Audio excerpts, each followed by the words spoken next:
consécration a des effets tripartites. Elle est pour la gloire de Dieu,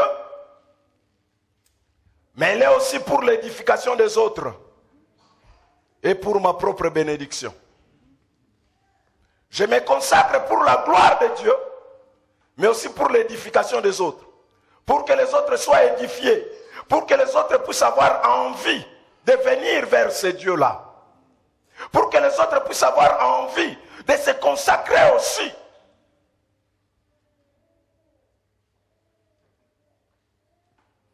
Ne me dites pas non, ce que je fais n'importe peu. C'est mon cœur, Dieu connaît mon cœur. Non, ce que tu fais vient de ton cœur. Tes actes révèlent ton cœur. Tu peux beau chanter, mais si tu n'as pas changé, c'est ton cœur qui parle. C'est pourquoi les Naziréens, Dieu exigeait à ces Naziréens de garder leurs cheveux croître, longs, de ne pas les couper. Car ainsi tout le monde peut reconnaître. Donc frères et sœurs, vous comprenez que Dieu veut que nous puissions manifester également notre consécration par notre façon d'être, par notre vie de tous les jours. Au travail, quand nous sommes, nous devons là aussi manifester notre consécration. Les gens qui nous entourent doivent savoir que nous appartenons à Dieu. Nous n'avons pas honte d'afficher notre identité. Nous n'avons pas honte de dire que nous sommes chrétiens, que nous appartenons à Christ. Alléluia. Nous n'avons pas honte. On dirait peut-être aujourd'hui, c'est de marcher avec sa Bible. Combien de gens ont honte de marcher avec leur Bible? Ils l'amènent qu'à l'église. Au travail, non. Là-bas quand même, c'est un milieu professionnel. À l'école, oh non, tout le monde, oh écoutez quand même. C'est l'école quand même. Mais Dieu veut que nous puissions afficher. Si nous l'appartenons, nous n'avons pas honte d'afficher que nous appartenons à Dieu. Amen.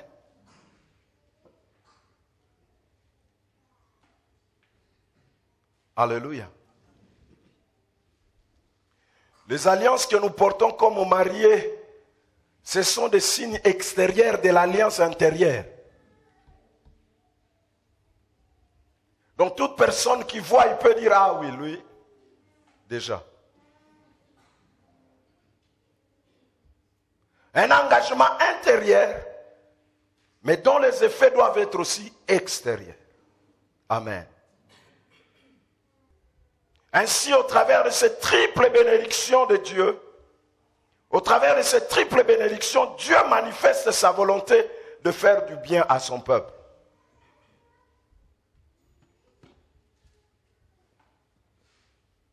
Amen. Dieu demande à Moïse, dis à Aaron de bénir le peuple. Parce qu'ils ont compris la consécration, ils ont droit à la bénédiction.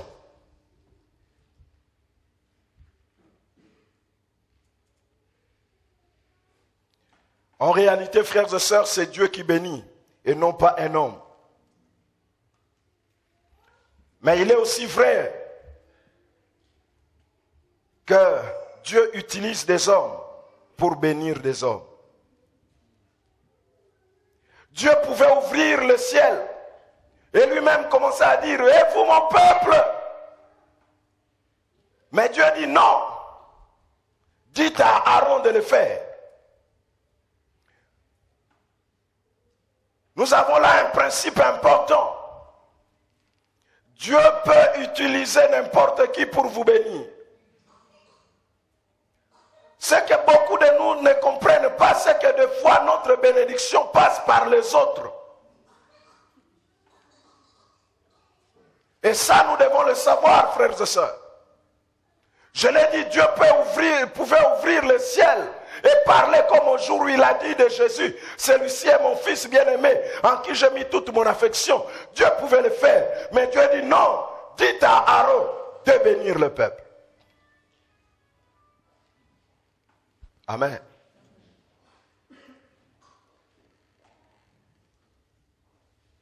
Dieu passe par des instruments humains pour bénir le peuple. Tu ne sais pas ce matin, peut-être c'est par celui qui est à ta gauche ou à ta droite que passera ta bénédiction. Ces choses que tu demandes, tu ne sais pas. Peut-être l'instrument que Dieu va utiliser est juste à côté de toi. C'est pourquoi dans la vie, il faut savoir bien entretenir des relations. Car on ne sait pas quel est l'instrument que Dieu utilisera pour moi. Vous qui avez des ennemis partout, vous ne parlez jamais aux gens. Vous ne discutez jamais. Vous venez chez vous, vous entrez dans l'ascenseur, vous montez, vous descendez. Ni bonjour à gauche, ni bonjour à droite. Vous, c'est vous. Point barre. Je suis venu te dire, tu ne sais pas. Tu ne sais pas. Parce que Dieu travaille dans ses principes. Il bénit les hommes au travers des hommes.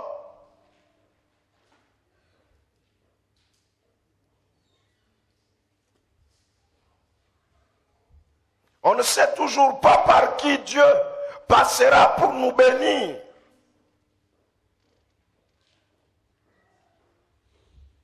Le peuple pouvait s'attendre comme d'habitude à Moïse.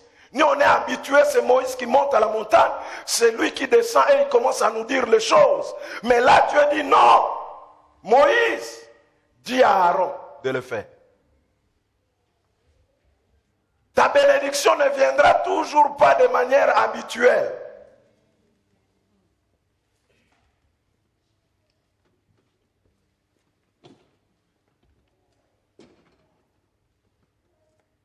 Amen. Voyez la personne que Dieu choisit, Aaron. Et quand vous lisez les gens d'Exode 28 et Exode 29, vous allez voir que Aaron n'est pas n'importe qui. Il est le souverain sacrificateur. Il est consacré de Dieu. Et Dieu dit à Moïse, dis à Aaron, les consacrés, de bénir. Les consacrés de Dieu sont des instruments de bénédiction pour une nation. Ils sont des instruments de bénédiction pour une famille. Ils sont des instruments de bénédiction pour une église. Ils sont des instruments de bénédiction pour un peuple. C'est pourquoi Dieu nous appelle à la consécration. Parce qu'il veut bénir une nation, il veut passer par toi. Parce qu'il veut bénir un peuple, il veut passer par toi. Parce qu'il veut bénir une église, il veut passer par toi. C'est pourquoi il dit consacrez-vous. Dieu dit à Aaron et à ses fils, bénissez, c'est vous l'instrument. Pourquoi? Parce que Aaron et ses fils étaient déjà consacrés à l'Éternel. Seuls eux avaient droit de prononcer la bénédiction sur le peuple de Dieu. Seuls Aaron et ses fils. Seuls les consacrés de Dieu seront utilisés pour la bénédiction d'un peuple. Et lisez la Bible et vous verrez. Quand vous lisez les livres des juges, tous ces hommes qui se sont levés pour délivrer Israël de leurs ennemis étaient des hommes consacrés. C'est eux que Dieu a utilisés. Dans des situations chaotiques, au moment où la Bible dit la parole était rare, il n'y avait ni roi, ni prophète.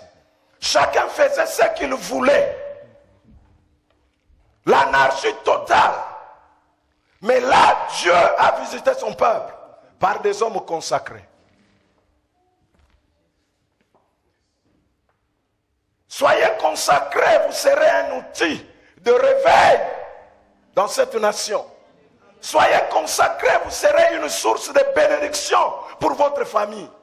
Soyez consacrés, vous serez une source de bénédiction, papa, pour votre foyer, maman, pour votre foyer. Soyez consacrés, vous serez une source de bénédiction. Vous serez un instrument de bénédiction pour votre famille. Dieu passera par vous pour toucher quelqu'un. Dieu passera par vous pour amener la stabilité quelque part. Dieu passera par vous pour amener la joie quelque part. Dieu passera par vous pour amener la paix quelque part. Dieu passera par vous. Ne dites pas je suis qu'un jeune. Mais un jeune consacré devient un instrument puissant entre les mains de Dieu. Car celui qui a renversé Goliath n'avait que 17 ans. Mais il était consacré. Il était consacré. Consacré. Les hommes qui relèvent les défis, c'est des hommes et des femmes consacrés. Ils relèvent les défis de toute une nation, comme David. Goliath faisait la terreur, déstabilisait toute la nation. Même le plus grand guerrier ne pouvait pas tenir devant lui. Les problèmes n'étaient pas dans les armes. Les problèmes n'étaient pas dans les expériences faites. Les problèmes étaient dans la consécration. Car ceux qui avaient les armes et l'expérience ne pouvaient pas affronter Goliath. Tous reculaient. Mais celui qui n'avait ni expérience, ni armes appropriées, mais qui avait la consécration, qui était consacré, sur lui était posée l'onction de la consécration. Cet homme-là a fait la différence. Il a renversé celui qui faisait peur tout le monde. Soyons des hommes et des femmes consacrés. Beaucoup de situations autour de nous changeront.